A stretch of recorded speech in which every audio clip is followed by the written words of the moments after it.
Welcome all. In this class, we will read a poem, Palm Tree. So, this poem is by Rabindranath Tagore, and I am reading this poem from the book Mulberry. So, this is a poem about a tree. So, let's just read it. Tree grow towards the sky. They spread their branches and yet they are rooted in one place. So we know that जो trees होते हैं वो grow करते हैं like towards the sky upward direction में वो grow करते हैं. They spread their branches and yet they are rooted in one place. मतलब जो trees हैं वो इतने ज़्यादा long grow हो जाते हैं, पूरी चारों तरफ उनकी branches होती हैं, उनकी शाखाएं होती हैं. उसके बाद भी वो क्या होते हैं, वो ज़मीन से जुड़े हुए होते हैं. रूटेड मीन्स वो ज़मीन से ही में ही उनकी रूट्स होती है, उनकी जड़ें तब भी ज़मीन में ही लगी होती हैं. Let us read a poem where the poet imagines that a tree wishes for something more. तो अब हम ये पोएम पढ़ेंगे और इस पोएम से हमें ये पता लगेगा कि पोएट कैसे इस पाम ट्री को देख के इमेजिन कर रहा है कि कैसे ट्री कुछ और भी विश कर रहा है. मतलब ये हर एक ट्री की ये लाइफ का पार्ट होता है कि वो ग्रो होगा और वो इतना लॉन्ग इतना बड़ा ग्रो होता है कि वो चारों तरफ उसकी ब्रांचेस जाती हैं. ठीक है, लेकिन स्टिल वो ज़मीन से जुड़ा हुआ होता है, तब भी वो उसी जगह से जुड़ा होता है जहाँ से वो उसका जहाँ पे बीज था, जहाँ पे उसका सीड था. तो अब पोएट इमेजिन करता है कि ये जो ट्री है, ये ट्री अब इस लाइफ के अलावा भी कुछ और चाहता है. तो वो ट्री को देख के इमेजिन करते हुए इस पोएम को लिखता है poet. So in first stanza, just a second. The palm tree stands on one leg, sees past other trees. तो ये जो आप पाम ट्री की आप पिक्चर आप देख रहे होंगे, तो ये पाम ट्री के बारे में बता रहे हैं कि ये काफ़ी बड़ा है और इसकी जो ट्रंक है, ये ट्रंक देखने में, ट्रंक मीन्स होता है ये जो पेड़ का तना है, तो ये देखने में ऐसा लग रहा है कि जैसे ये वन लेग पे खड़ा हुआ है, ये एक टांग पे खड़ा हुआ है अपनी. Past other trees, sees past other trees मतलब अपने आसपास के जो भी ट्रीज़ हैं उनको देख रहा है. अब पाम ट्री जो होता है वो काफ़ी लंबा होता है हाइट में. ठीक है, बहुत ज़्यादा अच्छी हाइट होती है उसकी, तो वो अपने आसपास के छोटे मोटे जो ट्रीज़ हैं उनको देख रहा है. Into the sky. ठीक है, he wants to pierce the cloud so grey and soar away.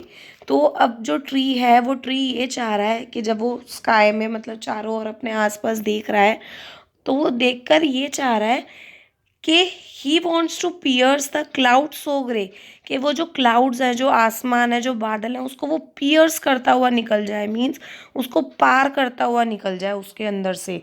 ठीक है, एंड सोर अवे, और वहाँ से उड़ जाए. उड़ना मीन्स होता है वहाँ से निकल जाए. But can he fly. तो अब जो पाम ट्री है वो ये अपने आप में ये उसकी लाइफ का वो ये सोच रहा है कि वो एकदम से वहाँ से निकल जाए उस स्काई में से उड़ते हुए. बट क्या वो सच में फ्लाई कर सकता है? No, he can not fly, we know that. At length, his wish, he starts to spread around his head in big sound fronts. तो at length his wish, at length का मतलब होता है कि अपनी हेड के साइड, लेंथ मीन्स होती है जहाँ पे उसकी लीव्स वगैरह ग्रो होती है टॉप साइड पे. तो at length his wish he starts to spread. वो धीरे धीरे स्प्रेड होना शुरू होता है, मतलब धीरे धीरे जो पाम ट्री है वो बढ़ना शुरू होता है. अराउंड हिज हेड, अपने ऊपर वाले एरिया में, जैसे आप ट्री को देख सकते हैं, ये हेड एरिया है, मीन्स टॉप अपर लेवल है ये ट्री का. ठीक है, तो यहाँ से ग्रो हो रही हैं उसकी लीव्स वगैरह इन बिग साउंड फ्रॉन्ट्स. फ्रॉन्ट्स का मतलब होता है बड़ी बड़ी लीव्स को कहा जाता है, बड़ी बड़ी पत्तियों को. जैसे आप ये पाम ट्री की लीव्स देख सकते हैं, बड़ी बड़ी पत्तियों को फ्रॉन्ट्स कहा जाता है. जैसे the long leaves of some trees such as ferns and palms. जैसे फर्न्स हो गए, पाम्स हो गए, तो उनकी काफ़ी बड़ी बड़ी पत्तियाँ होती हैं, तो उनको फ्रॉन्ट्स कहते हैं. तो काफ़ी बिग बिग उनकी लीव्स ग्रो हो रही हैं. He thinks they are wings. तो जो ट्री है वो ट्री ये सोच रहा है कि जो उसकी लीफ है, जो बड़ी बड़ी लीफ हैं, वो विंग्स की तरह हैं, मतलब पंखों की तरह हैं. To let him roam away from home. और ये जो विंग्स है वो विंग्स उसको हेल्प करेंगे रोम करने में, मीन्स बाहर घूमने में, अवे फ्रॉम होम मतलब घर से बाहर निकलने में मदद करेंगे उसको। ब्रेकिंग ऑल बॉन्ड्स मीन्स कि वो घर से बाहर निकलेगा, बाहर घूमेगा।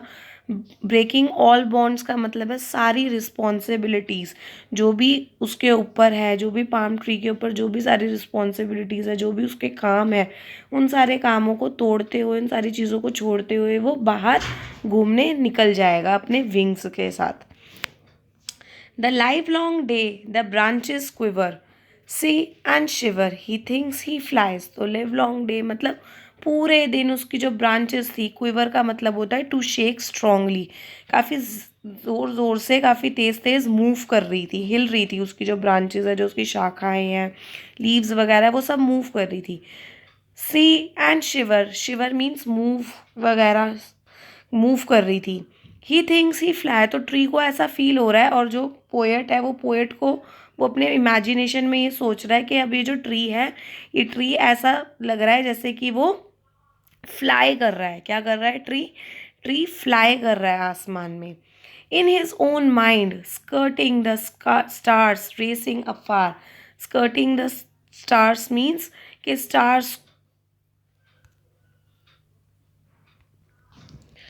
Skirting the stars mean stars के साथ साथ वो जा रहा है। Racing afar across the sky, पूरे स्काई में रेसिंग मीन्स घूम रहा है अच्छे से। उसके बाद but when the wind is still at last, और उसके बाद जब विंड है वो रुक जाती है लास्ट में, स्टिल का मतलब है लास्ट में जो रुक जाती है। एंड द लीव्स हश्ड, और जो लीव्स हैं वो भी शांत हो जाती है, मतलब जो पेड़ है वो मूव करना बंद हो जाता है। बैक होमवर्ड देन, तो ऐसा लगता है कि वो जो ट्री है वो वापस घर आ गया है। ही टर्न्स हिज थॉट्स, तो अब जो ट्री है, जो ये पाम ट्री है, ये वापस अब घर आ गया और वापस उसने अपनी सोच बदल ली है, अपने थॉट्स चेंज कर लिए हैं। और अब उसके थॉट्स क्या हो गए हैं? पहले तो ट्री ये चाहता था कि हाँ भाई वो स्काई में जाए, ऊपर ऊंचा उड़ता जाए, विंग्स हो उसके, और पूरी दुनिया में घूमे। लेकिन अब उसके थॉट्स ये नहीं है, अब वो ये चाहता है कि ही turns his thoughts and mother earth that gave him birth he loves again. उसके अब थॉट्स ये हैं कि मैं वापस अपनी मदर अर्थ का ही हूँ जिसने मुझे जन्म दिया, बिकॉज ट्री को भी जन्म किसने दिया है? अर्थ ने दिया है। तो वो वापस उसी मदर अर्थ के पास आ गया जिसने उसको बर्थ दिया है, और उसने अपने थॉट्स ये चेंज कर लिए कि वो इसी धरती का है, वो इसी अर्थ का है। तो इस पोएम से हमें ये समझ आता है कि जैसे ये ट्री है, ये ट्री अर्थ से जुड़ा हुआ है, इसकी अपनी एक रिस्पॉन्सिबिलिटीज़ है जो उसको पूरी करनी है। अब चाहे उसके डिज़ायर्स कुछ भी हो, वो कहीं पे भी जाना चाहता है, बट स्टिल हम सब इस अर्थ पे होते हैं, हम सब के अपने अपने काम होते हैं जो काम हमें पूरे करने होते हैं। So this is the poem. So here is it about Rabindranath Tagore. Rabindranath Tagore 1861 to 1941, revered as Gurudev, इनको गुरुदेव के नाम से भी जाना जाता था और जाना जाता है। Was born in a wealthy family in Kolkata, Kolkata में काफ़ी अच्छी फैमिली से बिलोंग करते थे ये। He started writing poetry from early childhood, काफ़ी टाइम से, बचपन से ही ये पोइट्री लिखने का इनको शौक था। Tagore was not only a writer, वो सिर्फ राइटर ही नहीं थे बट ऑल्सो अ फिलोसोफर, वो फिलोसोफर भी थे रविंद्रनाथ टैगोर। म्यूजिशियन थे, पेंटर थे, एजुकेशनिस्ट थे। इन्होंने आपकी स्कूल स्टडीज़ के ऊपर, एजुकेशन के ऊपर भी काफ़ी सारी फ़िलोसफीज़ दी हैं। He founded the Visva Bharati university at Santiniketan, इन्होंने ये यूनिवर्सिटी के फाउंडर थे। ये 1931 में 13 में ये फाउंडर बने थे इसके। Tagore was awarded the Nobel prize for literature, और इनको लिटरेचर के लिए भी नोबल प्राइज़ मिला है। So this is the short and simple story, actually poem. I hope you liked it. Do share with your friends and do subscribe this channel for more videos. And this poem is taken from the book Mulberry. For other chapters you can click in the description box below. You will get other chapters also. Thank you for today.